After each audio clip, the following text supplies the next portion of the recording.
நான் அசோக் கிட்ட பேசினேன். அவன் இப்போவும் உனக்கு ஹெல்ப் பண்ண ரெடியாக தான் இருக்கான்.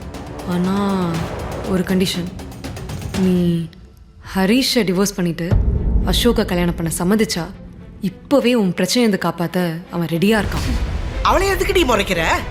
தர்ஷினி சொல்லறதுல என்ன தப்பு இருக்கு? அசோக்குக்கு என்ன குறைச்சல்? பணம் இல்லையா, அந்தஸ்து இல்லையா, பார்க்க லட்சணமா வேற இருக்கான். இந்த தருதலைய தலைமொழிக்கிட்டு அசோக் தம்பிய கல்யாணம் பண்ணிக்கோ. இன்னொரு பக்கம் ஏற்கனவே குழப்பத்தில் இருந்த சந்தனாவை இருவரும் மேலும் குழப்ப தடுமாற ஆரம்பித்தாள் சந்தனா. அப்பொழுது அவளுடைய கிளையண்டிடமிருந்து அவளுக்கு போன் வந்தது. வணக்கம் மேடம், நீங்க சொன்ன மாதிரியே அமௌண்ட் எல்லாம் செட்டில் பண்ணிட்டீங்க. ரொம்ப சந்தோஷம்.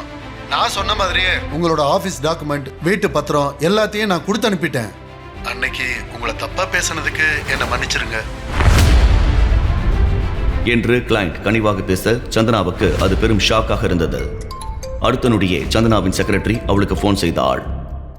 யாரோ ஒருத்தர் நம்ம ஆபீஸ் எம்ப்ளாயிஸ் எல்லாருக்குமே salary கிரெடிட் பண்ணிருக்கார் மேம். எம்ப்ளாயிஸ் எல்லாரும் ஸ்ட்ரைக்கை வாபஸ் வாங்கிட்டாங்க. அதை சொல்லதான் மேம் உங்களுக்கு கால் பண்ணேன். செட்டில் பண்ணிட்டாங்களா? ஆமா மேம். இதெல்லாம் எப்படி சாத்தியம் என்று தெரியாமல் சந்தனா ஆச்சரியமாக, என்னோட கிளையண்ட் கால் பண்ணி எல்லா பணத்தையும் யாரும் செட்டில் பண்ணதா சொல்றாரு.